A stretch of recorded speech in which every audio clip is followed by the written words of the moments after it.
My name is Kenneth Harris. I am in downtown Pungo, Virginia at the annual Strawberry Festival, actually the 31st annual Strawberry Festival of Virginia Beach. Prior to this book, little was basically known about the goings-on as far as the war between the states in old Prince Anne County, and so I started doing a little digging, and after 10 years of serious research, I came up with a lot of information. Basically, there were over 700 men mustered out of Prince Anne County for the Confederacy at the beginning of the war. And a little over a year after the war started, the war began in April of 1861. In May of 1862, the entire area, city of Norfolk and the surrounding counties, Norfolk County, Princess Anne County, Camden, Currituck counties in Carolina, came under Union occupation. And when that happened, all the Confederates evacuated the area, Norfolk, and went to Petersburg, with an exception of a small group that were known as Burroughs' Partisan Rangers. Edgar A. Burroughs was a major in the Confederate Army. He resigned his commission in the Confederate Army to come back to Prince Anne County after the Union occupation to muster in a band of or company of Partisan Rangers, Burroughs' Partisan Rangers Company A.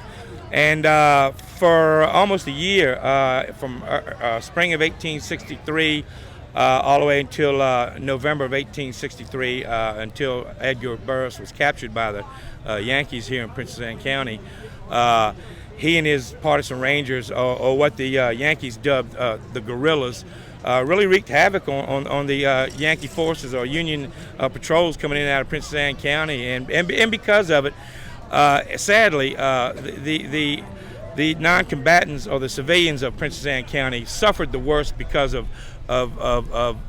Burroughs' Partisan Rangers activities and all, with the skirmishing and all with the Yankees. If they found out, if the Yankees found out that you were associated with the guerrillas in any way, they'd come and pilfer your home of everything, livestock. Your smokehouse was stripped of everything, and they'd literally burn your house down. And it was some terrible atrocities. One example, when Major Burroughs was captured in November of 1863, sadly he had a pay roster on him of his men in his Partisan Ranger Company, and with that, with the help of that, the Yankees knew exactly where to go to, and this and that and the other. And most of his men, most of the Partisan Rangers, lived on Knott's Island.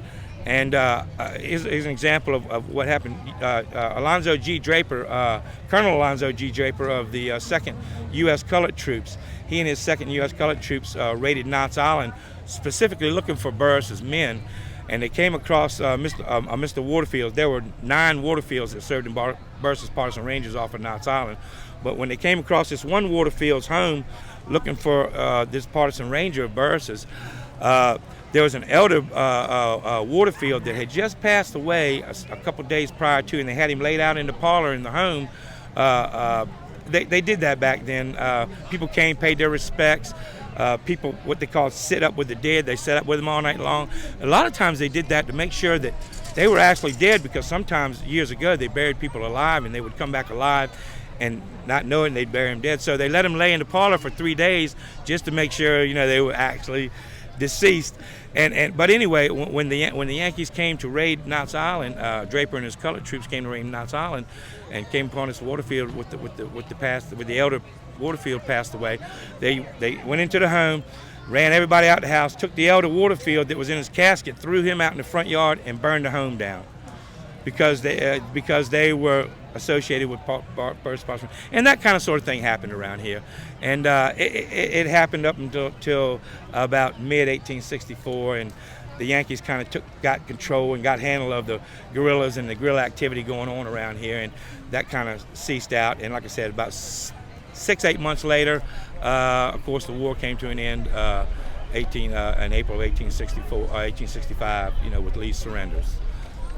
Actually, like I said, it was about a 10-year process of research, and this was several years back when everything wasn't so readily available on the internet, and I had made dozens of trips up to the National Archives, looking through all kinds of documents and microfilms. Countless hours up at the Library of Virginia in Richmond, same thing, looking through microfilm and documents and whatnot. And I even went as far as, manuscripts department at William and Mary Archives. I went there and found a lot of stuff about these men here in Prince Sam County. I even went to the manuscripts department at UNC, University of North Carolina in Chapel Hill, and their manuscripts, and found a diary of a gentleman from Prince Sam County that was in the war. After the war was over, he and his family moved down there, and his diary ended up in the UNC's archives library. So I've been all the way from the National Archives in D.C. All the way, like I said, to the archives. To the manuscripts department at UNC. And everywhere in between, looking for the history and researching this. And like I said, it took over 10 years, but this is the final product of it.